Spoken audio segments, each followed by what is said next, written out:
اعوذ باللہ من الشیطان الرجیم بسم اللہ الرحمن الرحیم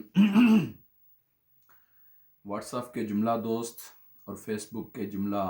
دوستوں سے السلام علیکم ورحمۃ اللہ تعالی وبرکاتہ۔ آج میں اس اپنی ویڈیو میں جس موضوع پہ بات کرنا چاہ رہا ہوں وہ ہے انجینئر مرزا جیلمی۔ اس کی کچھ کلپس سننے کا اتفاق ہوا اور بڑی حیرت ہوئی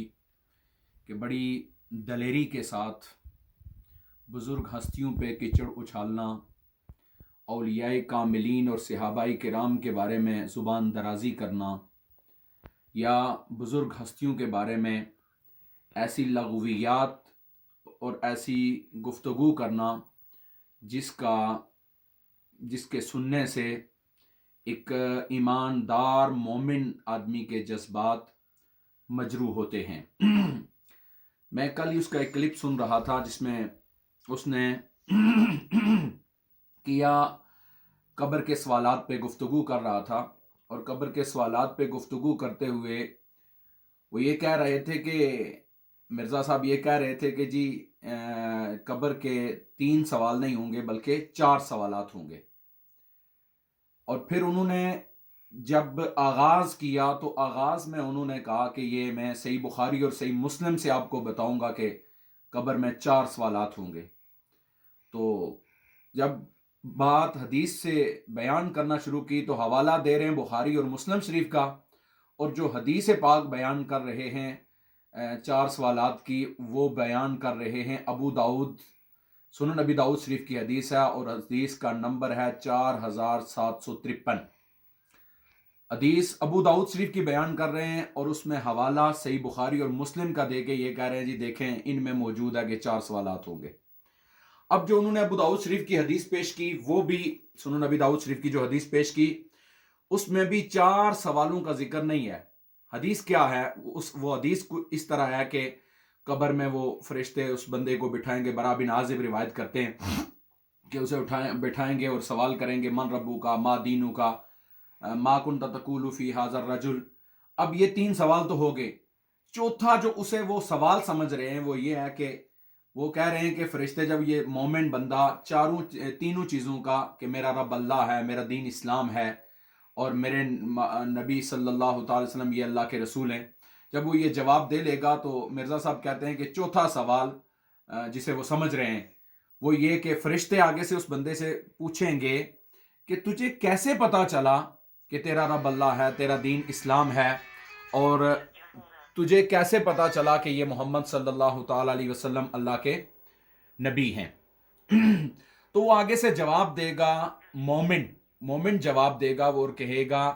کہ چونکہ کتاب اللہ میں نے پڑھی اور میں نے اس کی تصدیق کی، اس پہ ایمان لایا، اس کی تصدیق کی، تو اس سے مجھے پتا چلا۔ اب یہ جو فرشتوں کا چوتھا جملہ ہے کہ فرشتے اسے پوچھیں گے کہ بتا تجھے کیسے پتا چلا، وہ اسے قبر کا چوتھا سوال سمجھ رہے ہیں، جبکہ یہ چوتھا سوال نہیں ہے۔ یہ انہی 3 چیزوں کے بارے میں فرشتے اس سے پوچھ رہے ہیں کہ خوشی ہوئی تو نے یہ جواب دے دیا۔ چوتھا سوال تو یہ تب ہوتا جس طرح من ربو کا اللہ کی ذات کے بارے میں پوچھا گیا، ما دینو کا دین اسلام کے بارے میں پوچھا گیا، ما کنت تقول فی ھذا الرجل حضور کی ذات کے بارے میں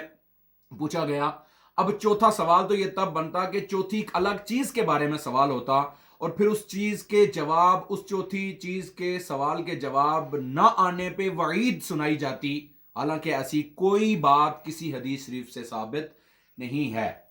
کہ کسی حدیث شریف میں یہ کہا گیا ہو کہ یہ چوتھے سوال کا جواب جو نہیں دے گا اسے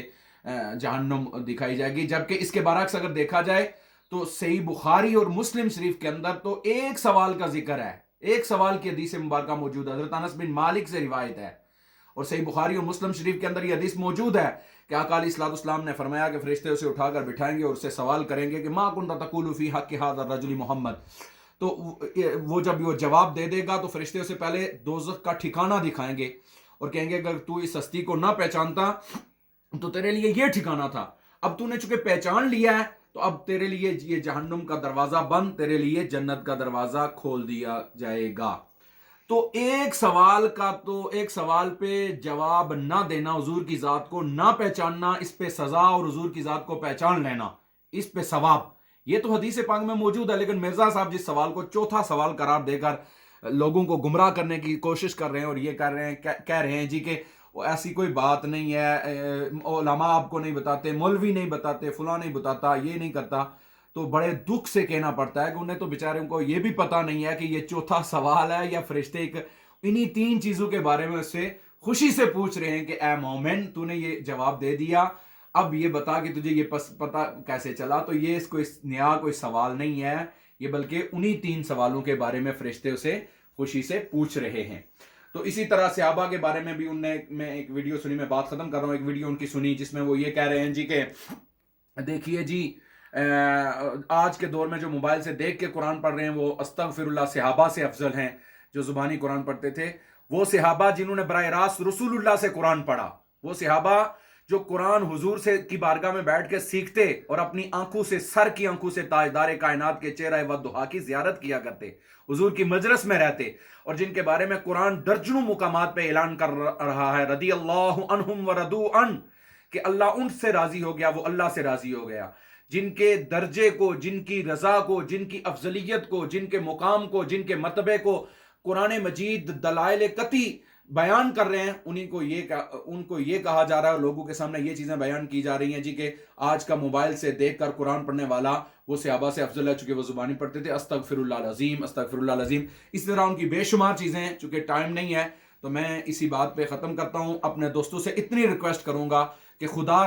را ایسے گمراہ لوگوں سے بچیں، اپنی اولادوں کو بچائیں، اپنے ایمان کی حفاظت کریں، اپنے عقائد کی حفاظت کریں۔ عقیدہ بنیاد ہے اور ایمان بنیاد ہے، اگر ایمان اور عقیدہ درست ہوگا تو آپ کے اعمال اللہ کی بارگاہ میں قبول ہوں گے۔ تو فتنہ پرور لوگوں سے اور ایسے گمراہ کرنے والے لوگوں سے اپنے آپ کو بچائیے، اور میں حکومت کے لوگوں سے اپیل کرتا ہوں کہ وہ آج ہی مرزا صاحب کو لگام دیں، چونکہ وہ ایسی باتیں کہہ کے لاکھوں نہیں کروڑوں مسلمانوں کے ایمان کو مجروح کر رہے ہیں۔ اللہ رب العالمین فتنہ پرور لوگوں سے ہمیں محفوظ فرمائے۔ وما علینا الا البلاغ۔